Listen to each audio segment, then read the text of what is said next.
Bueno, pues muchas gracias por estar aquí esta tarde en esta segunda sesión del seminario Nietzsche Complutense dedicado a Nietzsche y la filosofía. En esta sesión doble que tenemos hoy preparada, unas cuantas cosas prácticas, como siempre antes de empezar. Los alumnos que quieran reconocimiento de crédito, al terminar nos vemos ahí en el atril y firmamos el parte de firmas para el reconocimiento de créditos. Y bueno, pues si parece os presento así de manera breve, como hacemos siempre para no enredarnos mucho y no perder tiempo. Os hago una breve presentación de los ponentes hoy. En primer lugar va a hablar Kilian Lavernia, que es becario de investigación de la Facultad de Filosofía de la Universidad Nacional de Educación a Distancia de la UNED, donde realiza también su doctorado sobre los avatares de las diferentes ediciones de la obra de Friedrich Nietzsche, dirigida por el profesor Diego Sánchez Meca, y actualmente colabora en la preparación del último volumen de las obras completas, donde también ha traducido y prologado Más allá del bien y del mal. Por otra parte, luego el profesor Mauricio Manzanera Muñoz, licenciado en Filosofía por la Universidad Austral de Chile y doctor en Filosofía por la Complutense de Madrid. Desde comienzos de 2001 es profesor en el Instituto de Filosofía y Estudios Educacionales de la Universidad Austral de Chile y actualmente es vicedecano de la Facultad de Filosofía y Humanidades de dicho centro. Ha sido coeditor de algunos libros, Interacciones Viciadas, Comunicación Visual y otras mediaciones, del 2008, y Ficciones Culturales, Arte Pop y Taquigrafía de lo... no sé qué, filosofía. Bueno, también tiene bastantes artículos sobre la cuestión que va a tratar hoy. Y por mi parte nada más, al final haremos una rueda de preguntas como siempre y le doy la palabra a Kilian para que comience. Muchas gracias, Óscar. También quisiera agradecer en primer lugar al seminario Nietzsche Complutense, a Óscar, a Sergio, a Laura por haberme invitado y espero estar a la altura de la tarea exigida, que no es poca, visto que está poco estudiada aquí en España. Voy a intentar abordar una lectura del nacimiento de la tragedia desde o a partir de algunos lugares comunes que Nietzsche quiso extraer del Fausto de Goethe. Ahora bien, puesto que una tarea de esta naturaleza no puede entenderse realmente sin una correcta reconstrucción de la relación entre el joven Nietzsche y Goethe, voy a articular en una primera parada, intentaré que sea corta, las líneas de fuerza que dan unidad a dicha relación. Y en una segunda parada voy a pasar a la lectura y a la interpretación de algunos pasajes seleccionados del nacimiento de la tragedia. Algunos textos se los pasé a Óscar, no sé si lo han... Sí, lo digamos. En esta lectura vamos a intentar estudiar y valorar hasta qué punto el proyecto nietzscheano de juventud juega abiertamente con con el imaginario textual de la obra goetheana. Intentaremos valorar hasta qué punto las texturas de lo fáustico sirven también para refrendar, para validar una posición filosófica. Así que, primera parada. Para contextualizar debidamente el primer encuentro de Nietzsche con Goethe, quisiera empezar estudiando un fragmento de la época del crepúsculo de los ídolos. De hecho, la historia de este fragmento pertenece a mi modo de ver ya al propio género literario. La historia es la siguiente. Fritz Kögel, el que fuera el primer editor de las obras completas en el archivo Nietzsche de Weimar, andaba trabajando en el manuscrito del crepúsculo de los ídolos cuando descubrió que en uno de los folios, cerca del final de Impulsiones de un tempestivo, en una sección dedicada íntegramente a Goethe, un folio estaba pegado literalmente encima de otro. Y al despegarlos, descubrió, como si de una especie de extraño palimpsesto se tratara, un breve texto que Nietzsche había notado en otoño del 88, el último otoño lúcido de su vida. El fragmento dice lo siguiente. En lo que a Goethe se refiere, la primera impresión, una impresión muy temprana, fue absolutamente decisiva. El relato del león. Curiosamente, lo primero que conocí de él me dio de una vez por todas mi concepto, mi gusto de Goethe. Un espíritu otoñal de transfigurada pureza en el gozar y en dejar madurar, en el esperar. Un sol de octubre que asciende hasta lo más espiritual. una cosa dorada y tonificante, una cosa suave, no de mármol. A eso lo llamo yo goetheano. Más allá de la fuerte estilización literaria de este pasaje, este recuerdo otoñal nos sirve, sin embargo, para identificar, para situarnos en 1857, cuando Nietzsche cuenta con 13 años. Es muy probable que Nietzsche conociera o fuera introducido a la lectura de Goethe a través de los padres de sus dos mejores amigos, Pindar y Krug. El padre del primero, tal y como recordará la hermana muchos años después, había adquirido la sana costumbre de leerle a sus hijos algunos pasajes, unas obras seleccionadas del gran escritor de Weimar. Un hábito que, a modo de, según la hermana, que junto con Nietzsche visitaba muy frecuentemente esa casa, debía, cito, habituar tempranamente el oído juvenil a la armonía del lenguaje más noble. El segundo personaje, muy importante, Gustav Adolf Krug, era también el director de una importante asociación de promoción y difusión culturales, llamada literaria que luego años más tarde servirá como modelo para que Nietzsche, Krug y Pindar funden la llamada Germania. Pues bien, esta asociación, este Verein local, era un magnífico ejemplo de cómo la joven burguesía alemana había interiorizado la tarea clasicista de Goethe, Schiller o Humboldt tras la reforma post-napoleónica. Se trataba, en otras palabras, para dar en el clavo, de una manifestación de lo que en Alemania llamamos Bildungsbürgertum, es decir, una especie de burguesía ilustrada alemana. Este culto público a la figura de Goethe nos permite hablar hasta cierto punto de una forma ritualizada de la cultura alemana. Un ritual que puede cultivarse tanto en el espacio privado, es decir, familia, entre amigos, como en el ámbito compartido de la comunidad, es decir, instituciones, asociaciones. Y Nietzsche, naturalmente, pertenece a este horizonte en la medida en que su educación asume este cultivo, integra esta Pflege, este culto de lo o por lo goetheano. Si tenemos en cuenta, por último, que este impulso humanista y clasicista está también presupuesto en Schulpforta, la prestigiosa escuela que Nietzsche va a visitar, tenemos ya un primer cuadro sinóptico de lo que es este primer encuentro. Una pequeña nota al respecto sobre Schulpforta, sobre todo porque tenemos un magnífico estudio de Rainer Bolli que nos permite ver los planes de estudio de esta época y identificamos en ellos también este culto, este cultivo de lo goetheano y schilleriano. En este estudio he encontrado los enunciados de las redacciones que se le planteaban a los alumnos de alemán. Así, por ejemplo, los alumnos de primero debían elegir entre el análisis del comportamiento de los soldados en el campamento del Wallenstein schilleriano o bien analizar el comportamiento moral de Goethe von Berlichingen y decidir si era noble o censurable. Otra tarea que se le planteaba a los alumnos de primero era describir o bien el carácter de Hermann en Hermann y Dorotea, o decidirse, por el contrario, por el personaje importante del rey en La doncella de Orleans de Schiller. Así que este es un poco el primer cuadro sinóptico. El segundo cuadro sinóptico es naturalmente más importante, pues tiene que ver con el modo en que tenemos que entender en el marco de esta ponencia la relación que Nietzsche va a mantener con Goethe a lo largo de toda su obra. Y en ese sentido, quisiera plantear como hipótesis provisional de trabajo la idea de que el diálogo con Goethe será uno de los pocos caminos del pensar donde no habrá rupturas, como en Wagner, donde no habrá un distanciamiento progresivo, de tipo crítico, como en Schopenhauer, sino el que se puede aventurar la hipótesis de una genuina continuidad en el tiempo.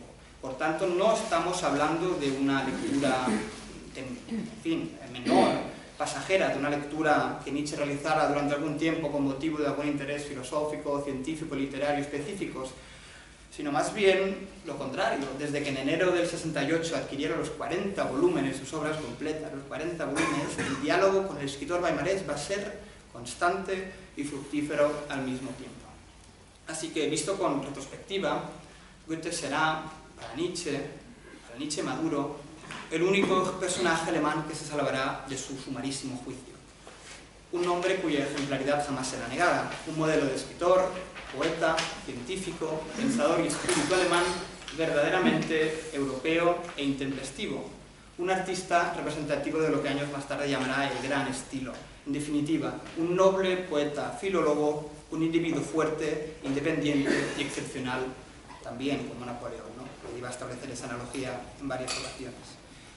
Sin embargo, en lo que se refiere a la obra de juventud, que es la que hoy nos ocupa aquí, que es una época que con respecto a la relación Nietzsche-Goethe está mucho menos estudiada, es muy importante que desde un punto de vista heurístico, como herramientas de trabajo, trabajemos con 3 dimensiones que he desarrollado de lo goetheano. Porque estas 3 dimensiones están supuestas, en cierto modo, en el análisis que haremos luego de Faust. Por eso me parecen muy importantes. Puede existir en ellas y delinearlas. El primer Goethe que me interesa es el Goethe que he llamado el Goethe científico. En su época universitaria de Leipzig, el joven Nietzsche se interesará mucho por la aproximación científica de Goethe con respecto al conocimiento de la naturaleza, con respecto a aquella que se deriva de su morfología de las plantas. Para ello es imprescindible estudiar con detenimiento la fallida tesis doctoral de Leipzig, titulada La teleología a partir de Kant. Si tienen ustedes interés en leerla, esta se encuentra en las obras completas, volumen 1, página 304-320. Es muy interesante, porque en ella Nietzsche va a revaluar, frente a la afirmación kantiana del organismo como unidad teleológica, en la que las distintas partes actuarían unas sobre otras de acuerdo con un plan establecido, previo, va a desarrollar la bella intuición goetheana de que, cito, todo ser vivo no es un individuo, sino una pluralidad. Incluso cuando se nos muestra como individuo, sigue siendo una reunión de seres vivientes independientes. En este contexto, la importancia de Goethe radica en que proporcionará al joven Nietzsche algunas de las herramientas cruciales para articular subterráneamente una crítica a la concepción mecanicista de la naturaleza de signo newtoniano. La naturaleza no es un conjunto de elementos aislados y particulares que puedan someterse pasivamente por un omnipotente sujeto cognoscente, sino un todo que se expresa en sus partes y que contiene su estructura más propia en su dinámica, en su incesante devenir. La naturaleza, por tanto, será originaria productividad creadora, fuerza inmanente a la forma que en alemán no se traduce como Form, sino como Gestalt. Esto es muy importante. Con ello, en última instancia, que va a extraer Nietzsche de esto, es que va a modificar la relación cognitiva del hombre con respecto a la naturaleza, porque le va a reafirmar la idea de una consideración estética de todas las formas existentes en la naturaleza, como unidades ficticias, ficcionales, estabilizadas tan solo por la acción de nuestra facultad cognoscitiva que la secciona en la continuidad del devenir. Primer Goethe muy importante. Quiero insistir en que, aunque sea menos conocido, es muy importante, sobre todo porque la tesis doctoral va a conectar luego con muchas de las ideas sobre verdad y verdad y mentira en sentido extramoral. Les recomiendo que hagan este ejercicio. El segundo Goethe que quisiera subrayar ahora es el que yo he llamado Goethe como paradigma de la Bildung. Para el joven Nietzsche, la noción de Bildung, que aquí en España se traduce por formación, pero también con buen ojo se ha optado a veces por cultura, aunque a veces puede ser también confundente, esta noción es estrictamente aristocrática y restrictiva. Debe entenderse por Bildung aquella búsqueda y emulación de los grandes ejemplares que pueden impulsar la propia autoformación del individuo de un modo similar, nos sorprende, a como lo hicieran los griegos, ¿verdad? O dicho de un modo más preciso, la condición de posibilidad de una cultura unitaria radica precisamente en la viabilidad de un programa educativo y formativo dirigido para y por aquellos individuos fuertes, singulares, que como estrellas solitarias, ¿verdad?, despuntan en la República de los Genios de la que precisamente había hablado Schopenhauer. Desde esta concepción aristocrática, elitista, la figura de Goethe, del último Goethe sobre todo, el de las conversaciones con Eckermann, adquirirá un protagonismo muy concreto. Esto se va a ver de forma destacada en las 3 primeras intempestivas. Goethe se convierte en el ejemplo por antonomasia de cómo afrontar el propio quehacer espiritual sin renunciar por ello a la dimensión artística que subyace a toda actividad práctica, a toda praxis. Y para terminar rápidamente de articular esta idea, creo que es fundamental desarrollar la idea que va a asumir Nietzsche de una pulsión o instinto de formación poética, eso que Goethe va a llamar poetischer Bildungstrieb. Cuando Goethe afirma que el instinto de formación poética es el punto central, nodal de su propia existencia, no usa la palabra poética en un sentido puramente literario, sino también en el sentido originario de poiesis, de configurar, de hacer. Todo lo que influye en él despierta el incentivo de oponerle una actividad. O dicho de otro modo, para Goethe solo hay conocimiento de sí mismo por el rodeo a través del mundo.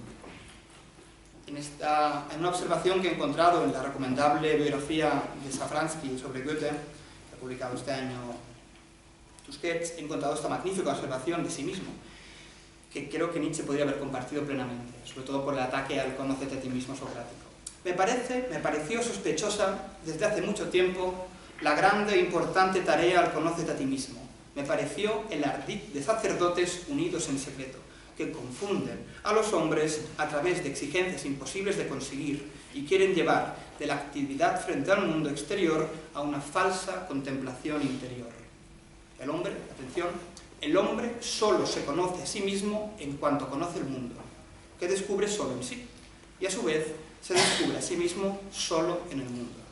Esto significa, en primer lugar, que nos conocemos a nosotros mismos desde lo que hemos hecho, algo bastante obvio. De ahí la exigencia típicamente goetheana de que las ciencias obren únicamente a través de una praxis elevada sobre el mundo, idea que Nietzsche, por cierto, asume la segunda intempestiva.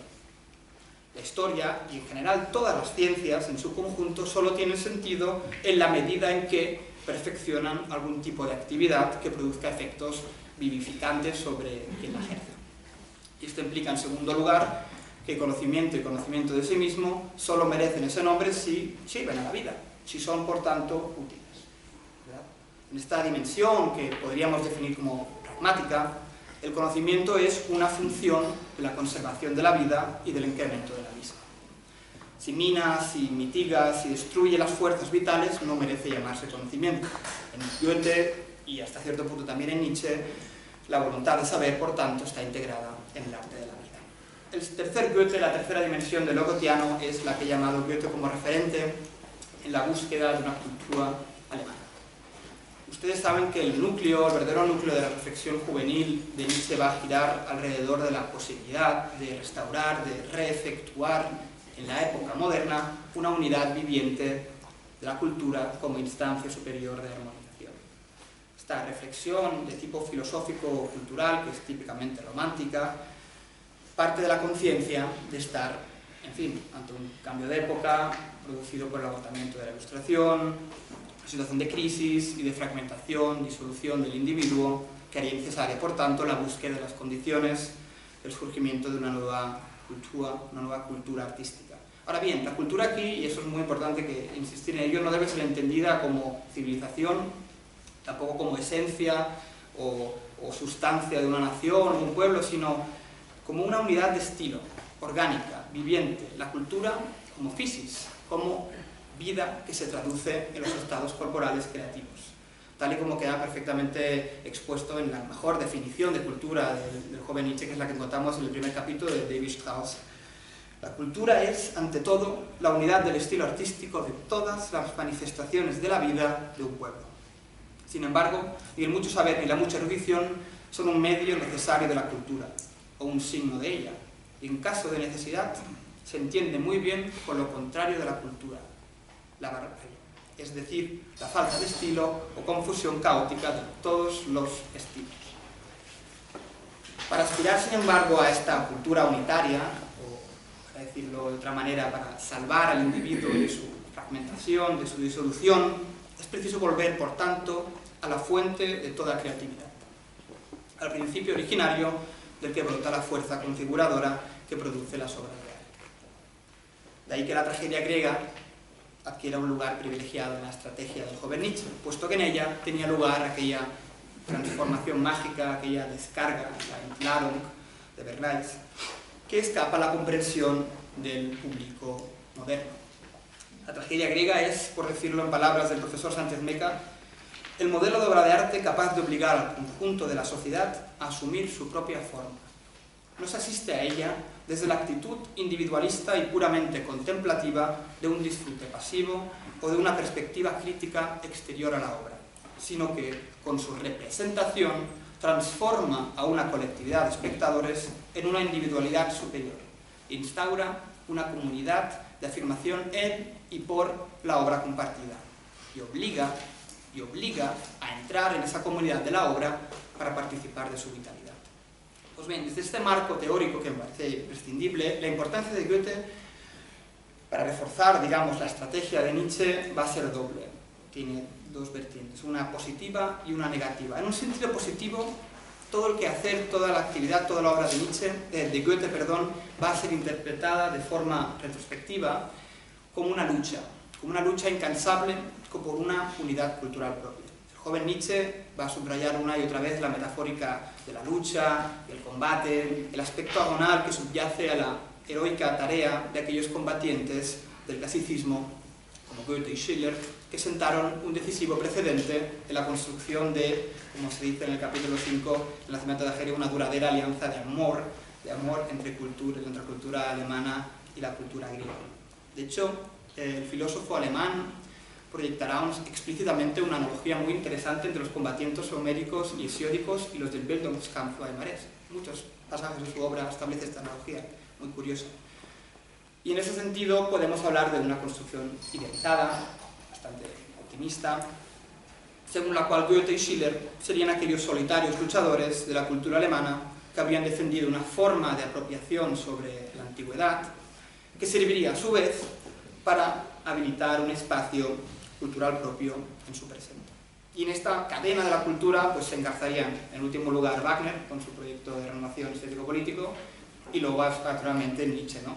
Las de Wagner. En un sentido negativo, que es el importante aquí, Goethe va a ser muy importante en esta estrategia porque al mismo tiempo, lo que acabo de explicar, va a reflejar las limitaciones inherentes al proyecto clasicista. Su proyección sobre la antigüedad fue insuficiente porque se limitaba a construir una idealidad de sentido que tomaba la jovialidad, la serenidad, la mesura y el optimismo griegos como únicos impulsos fundantes de su cultura. Su imagen de la Grecia antigua era ingenua, porque era incompleta, porque no incorporaba aquel sustrato violento, no olímpico, arcaico, que señalaba hacia Asia, hacia Oriente, aquel estrato que omitía la importancia de lo cultural, de lo mistérico, de lo extático, de lo orgiástico, en fin, que desconocía aquel reverso de la imagen épica y apolínea que su producción artística quiso privilegiar. En otras palabras, igual polémicas, Goethe desconocía la experiencia trágica. De hecho, Goethe fue el primero en reconocer su incapacidad para lo trágico, para el efecto trágico, para asomarse, por decirlo poéticamente, al borde del abismo. Es cierto, va a confesar a Schiller en una carta que Nietzsche va a estudiar a fondo, porque Wagner se lo dice, tú estudia esta carta. Es cierto que no me conozco a mí mismo lo suficiente para saber si sería capaz de escribir una verdadera tragedia. Pero la mera idea de la empresa ya me asusta y estoy casi persuadido de que el solo hecho de intentarlo podría destruirme. Con esta última reflexión saltamos ya, esta reflexión sobre la supuesta incapacidad goetiana sobre lo trágico, saltamos de hecho al Fausto y más concretamente a la estrategia que Nietzsche va a seguir en su ópera prima para asignarle al imaginario fáustico, a las texturas de lo fáustico, una función filosófica en el contexto de su reevaluación de la tragedia que acabo de explicar. El Fausto, como la tragedia griega, apela a horizontes de sentido que escapan a la fría lógica psicologizadora del observador y el diseccionador moderno. El Fausto es inconmensurable, dijo Goethe a Eckermann, y cualquier intento de ponerlo a la simple altura del entendimiento no puede sino ser un fracaso. Así que vamos a seguir un poco las prudentes palabras de Goethe y vamos a intentar jugar un poco aproximativamente con esta aproximación, pero dejando espacio también para el mero disfrute estético, que es el que Goethe también recomendaba en esa carta de Eckermann. El primer pasaje, por tanto, que quisiera señalar es el que se establece en la contraposición entre el ensayo de autocrítica del 86 y el capítulo 18 del nacimiento de la tragedia. Recordemos que el núcleo de la crítica de aquel capítulo 18 se centraba en la figura optimista del ser humano teórico, alguien que está preso de la llamada red, la cultura socrática, la cultura alejandrina. Ese capítulo empezaba de la manera siguiente: qué incomprensible tendría que parecerle al griego el auténtico Fausto, el en sí comprensible ser humano cultural moderno, el Fausto que se lanza insatisfecho a través de todas las facultades universitarias, entregado desde su pulsión por el saber a la magia y al demonio. La imagen moderna, del ser humano teórico es asociada aquí a la búsqueda desesperada de Fausto por comprender el mundo y la naturaleza desde las ciencias y el saber estrictamente teóricos. Recordemos la ironía con la que Goethe presenta en la primera escena, en la primera parte, todas las disciplinas científicas que ha estudiado el pobre doctor, sin que por ello haya saciado una angustiosa sed de conocimiento. Fausto aspira, saben ustedes muy bien, a lo absoluto, pero el desencantamiento del mundo lo desgarra dolorosamente de él. Los versos me parecen inolvidables. Ahora ya he estudiado a fondo filosofía, leyes, medicina y por desgracia también teología con ardoroso esfuerzo. Y ahora me encuentro, pobre de mí, tan sabio como antes. Me llaman maestro y hasta doctor, y 10 años llevo zamarreando a mis discípulos, cogidos de la nariz, arriba, abajo, a este lado y al otro, y veo que no podemos saber nada. Veo que no podemos saber nada. El joven Nietzsche, esta incapacidad del hombre teórico será interpretado en términos aún más críticos, mucho más críticos. El hombre del conocimiento es el hijo privilegiado de la escuela del socratismo y de su afán de verdad, escuela en la que los procesos pulsionales e inconscientes de la creación humana quedan sustituidos por planes conscientes e intenciones críticas guiadas aparentemente por la razón y el entendimiento humano. El pesimismo trágico deja paso, por tanto, a un irónico optimismo según el cual la desgracia es solo un efecto de la ignorancia. Algo corregible, por tanto, puesto que del saber se sigue socráticamente la felicidad. Este es el punto, naturalmente, en el que encalla el Fausto moderno, alguien que llega al desesperante extremo de consagrarse como último resquicio a la magia. Cito: a ver si por la fuerza y el verbo del espíritu se me puede revelar más de un misterio, a fin de no tener más necesidad de decir, sudando la gota gorda, aquello que no sé, de reconocer lo que el mundo encierra en su más íntimo meollo, contemplar toda la fuerza operante y las simientes y no seguir atascado en palabras. Frente a esta cultura socrática, alejandrina, la propuesta del joven Nietzsche pasará por una cultura que él va a llamar cultura trágica, cuya característica más importante en este capítulo 18 concretamente es que en lugar de las ciencias, en lugar de la ciencia lo va a ocupar, la ciencia como meta suprema, lo va a ocupar la sabiduría, la cual, sin caer en los engaños de las malvadas ciencias, se dirigiría con mirada inalterada hacia lo que él llama una imagen total del mundo. Y en este punto exacto entra en juego aquella pregunta que va a formular 15 años después en el ensayo de autocrítica. La pregunta dice lo siguiente: ¿no debería ser necesario que el ser humano trágico de esa cultura, en su autoeducación para la seriedad y para el horror, tuviese que desear un arte nuevo? El arte del consuelo metafísico, la tragedia, como la Helena que le corresponde, y tuviese que exclamar con Fausto: ¿y no debo yo, con violencia colmada de nostalgia, traer a la vida esa figura de máxima singularidad? De lo que se trata, por tanto, aquí es de entender por qué Nietzsche va a dar dos respuestas distintas a la misma pregunta. Para ello es importante recordar que estos últimos versos que acabo de citar, que pertenecen al final de la segunda parte del Fausto, nos remiten a la idea de lo bello, simbolizado por la sonrisa eterna de Helena. La figura de la Helena fáustica sirve para Nietzsche sobre todo para explicar, en el marco de la contraposición entre lo dionisíaco y lo apolíneo, el modo en que los seres humanos logramos, a través de las creaciones del arte, ocultar o eliminar o mitigar la pena y el dolor universales. Pues si lo apolíneo sirve a lo dionisíaco para que la desmesura de lo dionisíaco se convierta en una experiencia en cierto modo sublimada, detrás de la seductora sonrisa de Helena, detrás de lo bello, se ocultará siempre una transfiguración de lo terrible y horroroso. La sonrisa no es sino aquella sublimación lograda a través de la representación, productora de formas mesuradas, serenas, que mitigan y disuelve el horror, volviendo soportable lo que es siempre constitutivamente feo y doloroso. Lo bello será, como dirá en el capítulo 5, una sensación de placer, un sueño feliz sobre el rostro de un ser cuyos rasgos ahora sonríen con esperanza. Con este sueño ve Fausto a Helena en cada mujer. Fin de la cita. Mientras que, por tanto, la respuesta la pregunta arriba planteada va a ser respondida afirmativamente, 15 años después Nietzsche va a decir que no.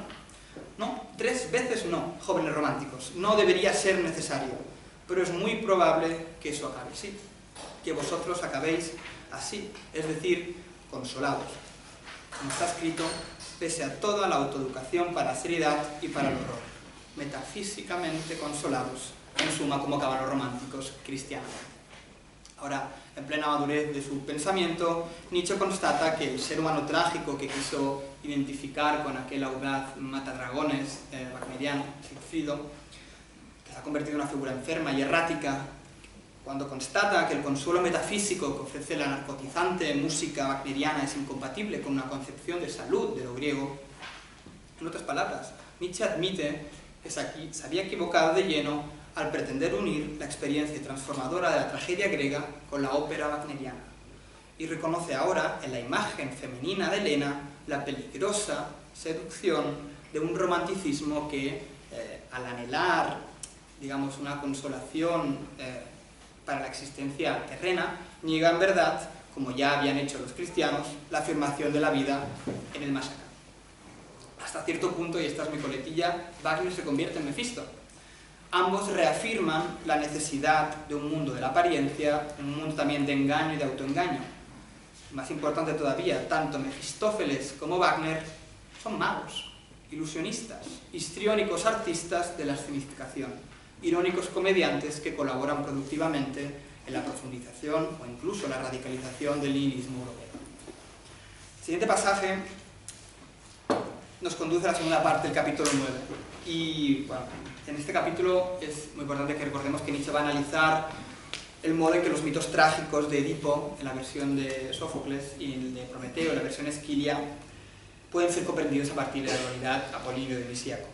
Yo me voy a centrar en el titán Prometeo, el mito del titán Prometeo. Y ahora es muy importante acordarnos que la concepción del mito del joven Nietzsche pertenece a la tradición romántica, la tradición del menor de los Schlegel, de Friedrich Schelling o del filólogo Friedrich Schweitzer, que autores, los tres, que consideran el mito no tanto un objeto histórico a investigar, cuanto un elemento fundante de la cultura.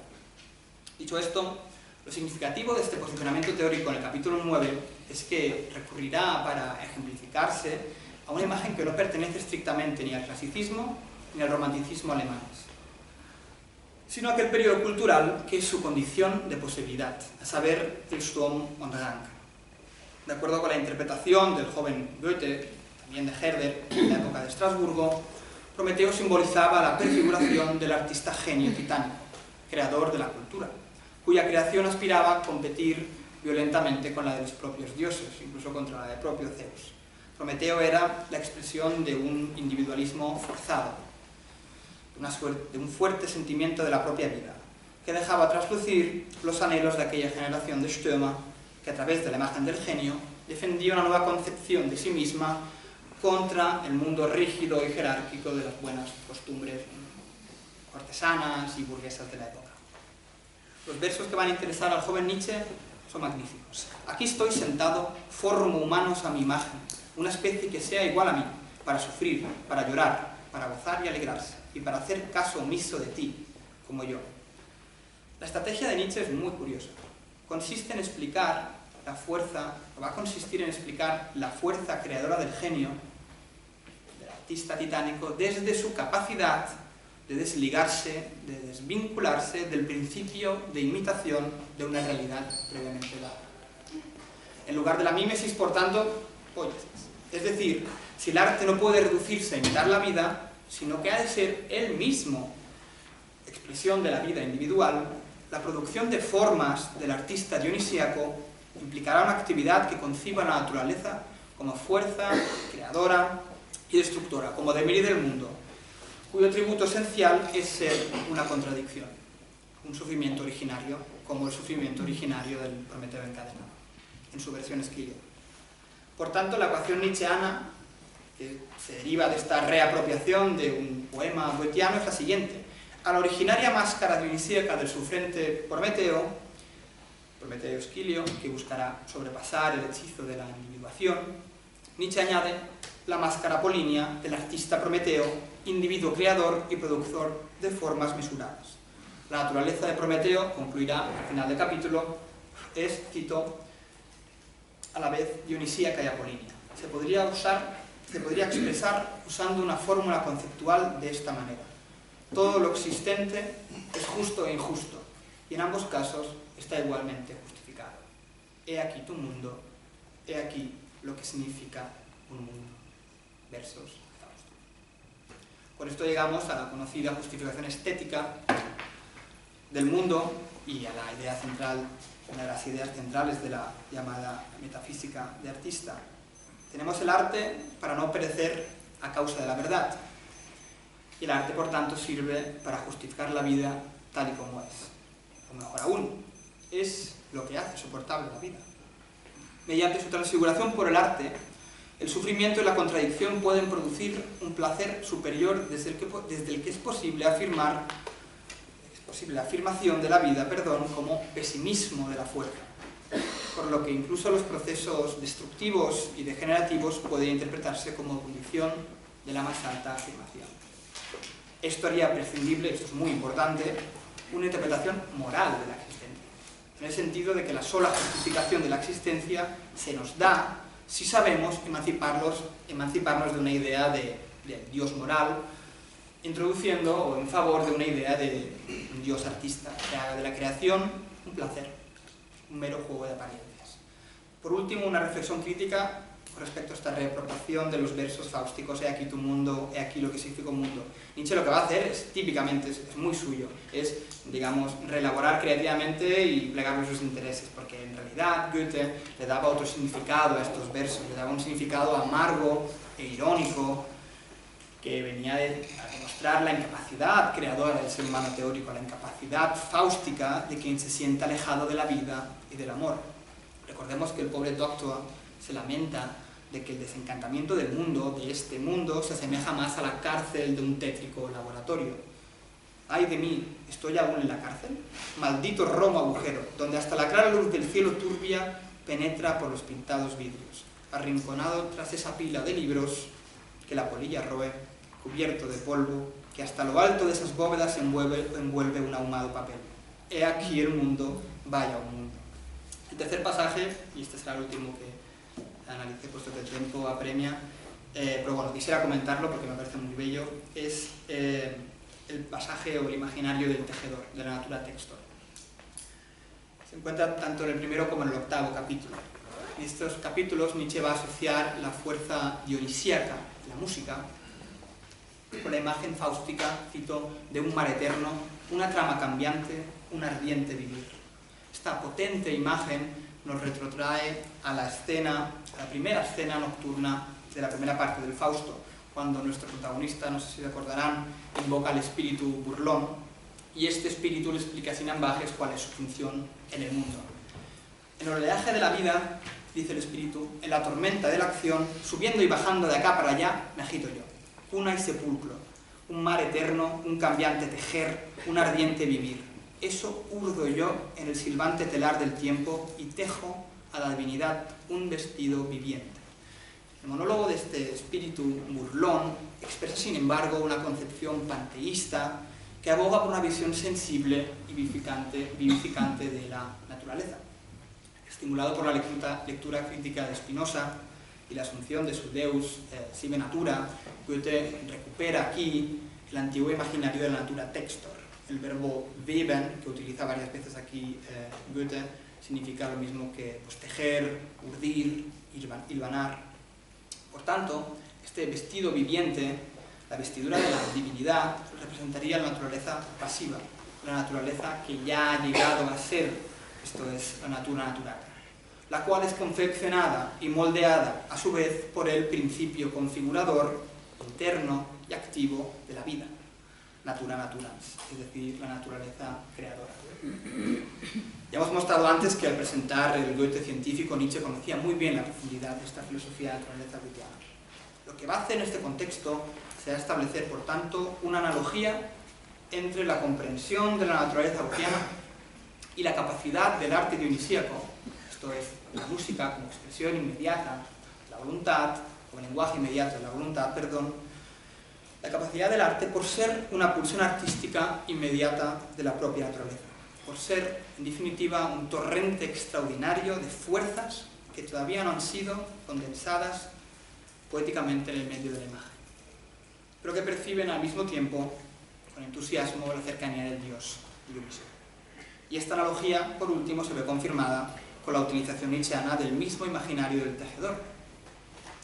Pues a través de la música dionisíaca es posible entretejer no solo la alianza de persona a persona, esto es, de disolver el hechizo de la individuación en virtud de la experiencia comunitaria que implica la celebración trágica de la tragedia.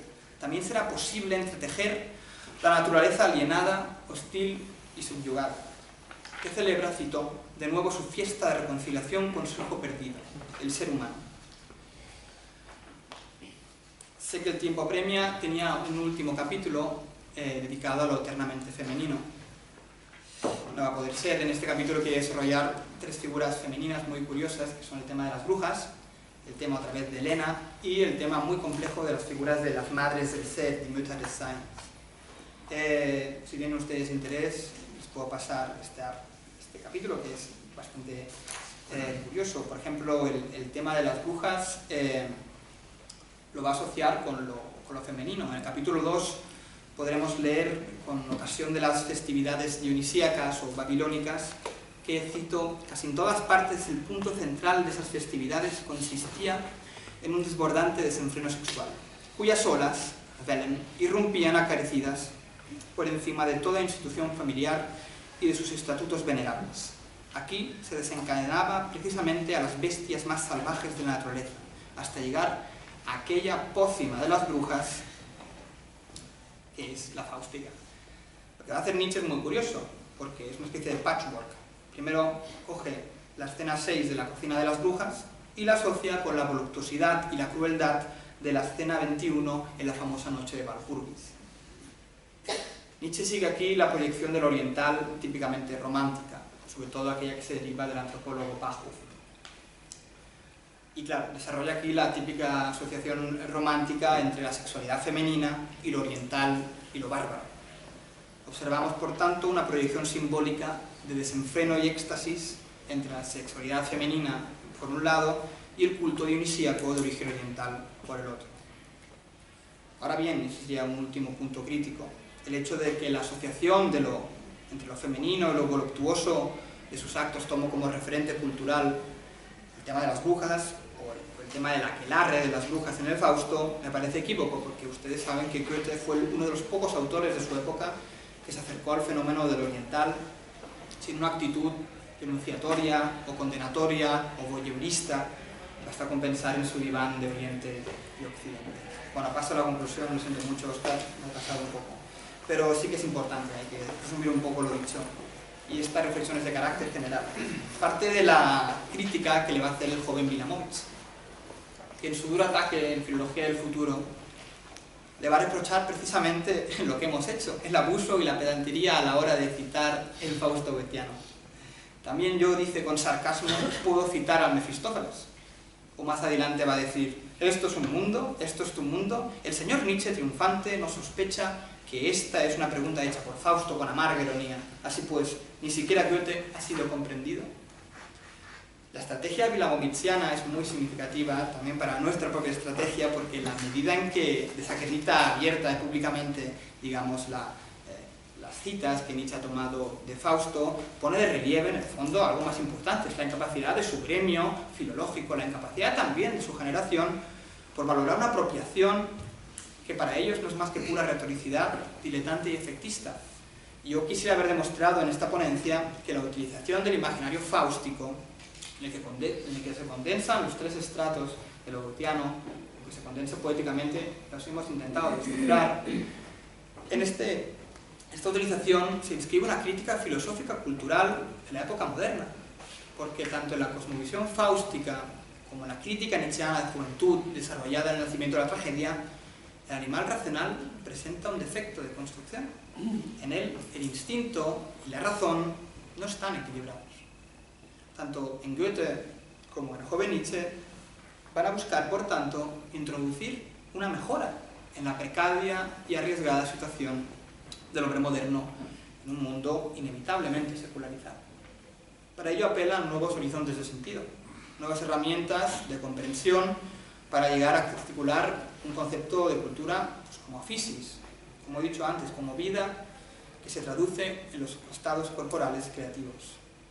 Y ambos, en definitiva, son conscientes de que la viabilidad de una verdadera, una genuina cultura que se encuentre más allá del crepúsculo del ocaso del cristianismo pasará por una nueva propuesta fuerte, esto por favor con pinzas, de paganismo moderno, de neopaganismo, en el que el ser humano quiera en primer lugar la conciencia de su propio ser y el sentimiento de las posibilidades infinitas de su finitud. Y en segundo lugar, y no menos importante, una propuesta que rectifique el pesimismo de la visión corta de lo efímero y que plantee, o en la medida en que plantee la encogida vida de los hombres como desarrollo de las infinitas dimensiones de lo eterno. Muchas gracias por su atención.